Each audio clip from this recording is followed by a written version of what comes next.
Welcome, everybody, to today's episode. Today, we're going to talk about a very serious subject, a very specific one, targeted violence against CEO of UnitedHealthcare, Brian Thompson.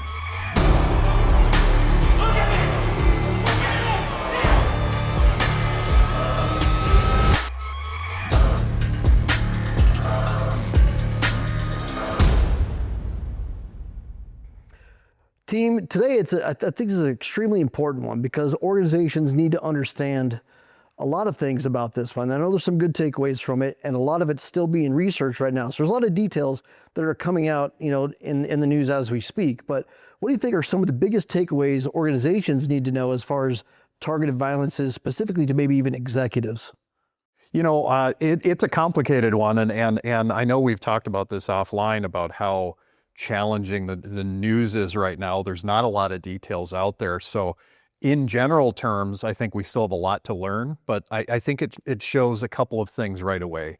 How important an intelligence function is, or a protective intelligence function within an organization. How to have a real robust behavioral threat assessment and management program to help you identify and report unusual behaviors, especially if they're internal, but it can be external as well, customer or client facing, members of the public, and how those two functions, the EP function, the protective intel, BTAM, all of those come together to do the best to protect. Now, again, in this one, we're not exactly sure what was known and visible. I'm assuming from some of the early news that a lot of it probably wasn't very transparent to UnitedHealth Group at the time. But all that to say, there's probably a lot going on in the shooter's life that was potentially reportable or observable, just maybe didn't have the system available to pick that up, that grievance, and some of the other issues that are probably at play there. So to answer your direct question, I think having all of those different groups within an organization doing the best they can to pick up those signals, those early warning signals, is absolutely the right play, even if it's not an internal issue and even if they don't have visibility on everything going out in the world. We still need to have that awareness. Yeah, that's great. I think it's a good point too, is like, was it specifically Brian that was targeted, or was he targeted because he was part of an organization? Like he was a representative of the organization too. And I think that's still to find out, but. Yeah, I'm sorry, go ahead. Well, no, I was just going to say, to that point, I mean, the shooter in this situation, so he had a spinal injury and had spinal surgery in 2023. And then after that, he had a lot of posts about, the healthcare benefits and what they cost, what they don't cost, even to the effect of how much the CEOs at some of these organizations are making. Right. So you look at that. But in this case in particular, I kind of have a different spin on it. I know you have the BTAM, the whole side of it.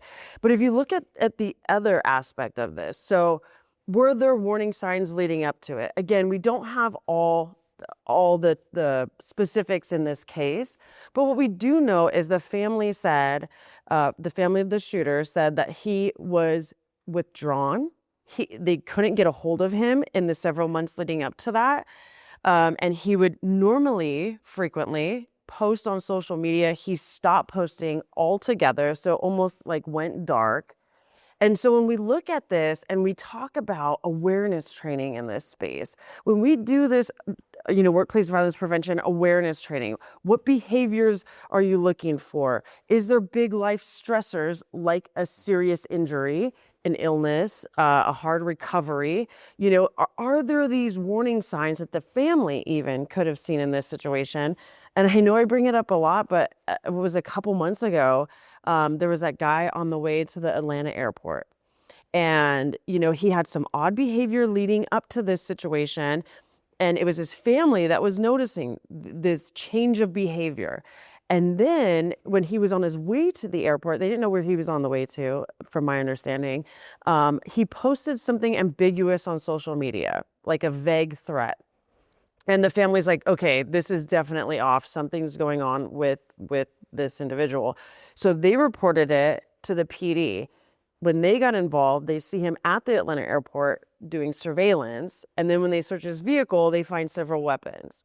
So it's like, it's more than just an organizational problem, right? This is like, how do we fix this as a society? Well, this awareness training, if we know what to look for, not just within the organization and the employees we work next to every day, but if we know what to look for in our day-to-day life, can we see some of those warning signs as a society leading up to an incident like this with the assassination of Brian Thompson? That's a good point. I think it's interesting too, is that, I'm going to throw a figure out there. It's probably not going to be exactly right, but I think it's pretty close. It's like, generally speaking, 90% of significant violence or targeted violence cases happen like they have some familiarity, some sort of connection to the organization, right? So I think maybe that often even makes it easier to spot, because if it's that person that has worked for you, or even a relative of somebody who's worked for you, or maybe a past student, like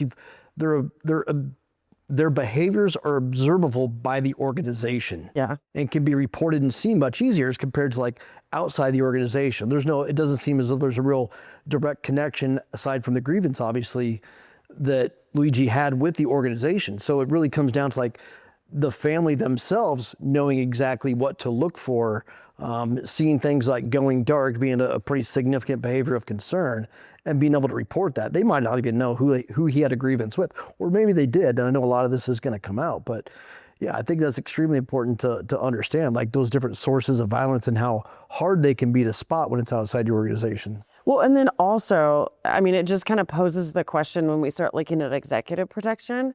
It's like, how much did that provide, him or individuals in, as CEOs or executives, for these large organizations? How much does it provide them almost this false sense of security? So you're like, well, they have it. I don't really have to, as I'm traveling about or going from hotel to restaurant or wherever, convention center, wherever it was, I'm just kind of, in the zone and just focused on getting there, instead of, keeping your head up and aware. I mean, everything we teach in travel safety and all situational awareness, everything in that space is like, if that onus was on him, and I'm not blaming him by any means, but, is there some component of that to where for executives, we focus on training these teams, these executive protection teams, but what about the executives? I mean, you're not always going to have this team with you. You could be on vacation or do whatever, and maybe you're not traveling with that team. So it's like you have to look out for yourself as well. Yeah. And so providing them some of this training and involving those executives and CEOs in some of this training, so that way they can take a little bit of that onus, that personal protection and safety on themselves. I think even organization-wide, maybe not even the executive level too, but like everyone needs to be a stakeholder in their own safety too, right? So often there's individuals in the organization, frontline folks that, they maybe even rely a little bit too much on security for their own safety, and they don't take it upon themselves to have that ownership of what is it they should be looking for and what is it they should be doing. They just assume, well, security's got it. This isn't a problem of mine. Yeah. I think, you're looking at a couple different levels. An organization, if we want to talk strategically, has to understand their risk profile when it comes to, this could easily be kind of described as a single issue extremist type of violence, very akin to terrorism and other things. This happens to be a healthcare issue, but healthcare now learned a really, really difficult lesson that just because maybe their executives aren't as well known as some, or an industry that isn't always necessarily front and center in the news, that there are people with this really rabid anti-healthcare, anti-company, anti-CEO compensation that changes your risk profile. But you're right, that's the organization. Obviously, the CEOs have to better understand, and they historically, when we're talking to clients and customers, they historically push back on, well, I don't need this. I don't want this. I don't want the impact of my life. I'm not high profile. And where we're seeing changes now is when the boards are pushing down and say, no, you will. And this is how we're going to go. So we're seeing the trend. I wonder if that'll carry on for a few years. But you're absolutely right. Everybody in an organization has to be able to be empowered to look at security as their role as well, even if they don't wear the hat or didn't even think about it. Because as we said in a different episode, we've got to get those folks comfortable looking for things and reporting them. If we can just get observation and reporting, there's so much expertise within these organizations already to make a difference, to prevent these things. It's interesting because there's obviously a certain level of planning that went into this, right? It just didn't happen. that he was in that spot at that time, saw the person. There was a good amount of planning that went into it.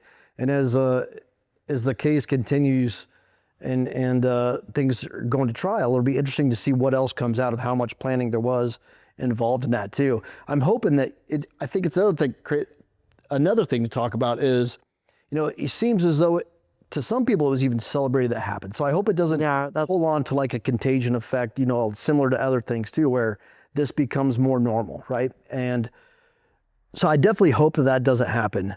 But it's kind of the perfect storm for it to happen. Right. Because of that. And I'm wondering, Jameson, in the world you live in, threat assessment, professional, that whole world, like I wonder how big of a concern is that contagion effect? Are organizations even more heightened to, some of these threats made against an organization? Yeah, I'm probably over the top on this, but I think it's absolutely a concern. Yeah. I think organizations, unfortunately, have to get kind of punched in the mouth metaphorically before they take some of this risk seriously or these threats to their industry.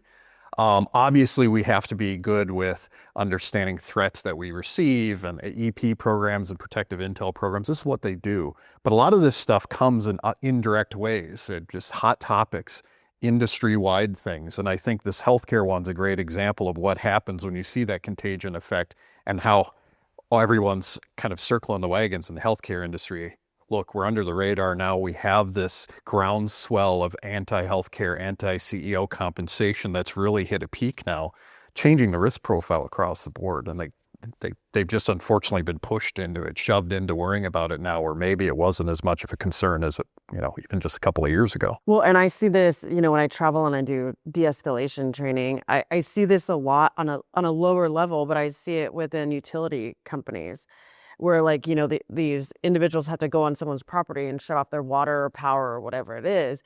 And these individuals walking on site, even though they're like, hey, my name is Stacy. I'm here working on behalf of this utility company. And, I'm here to shut the power off. I mean, they don't see these individuals as Stacy with a family and I'm just like you. They see Stacy is like this representation of this large organization that keeps raising the rates, that keeps, so when the utility workers are met with these individuals, they're already escalated.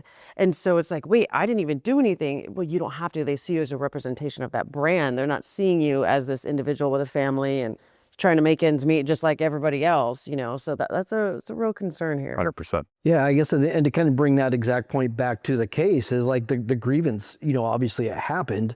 And to the point where did the grievance happen and then he was specifically looking for someone to target as a representation of the organization because of that particular grievance. But if this has been good information for you, or if you would like to learn more about it, or if you'd like to learn more about what it is we do, I highly recommend that you subscribe to our newsletter, follow the video, reach out for any time if you like help anything. There's other EP options out there. There's a lot of stuff that people could do to help your organization be better prepared for stuff like this. So by all means, reach out if you need anything. Thank you.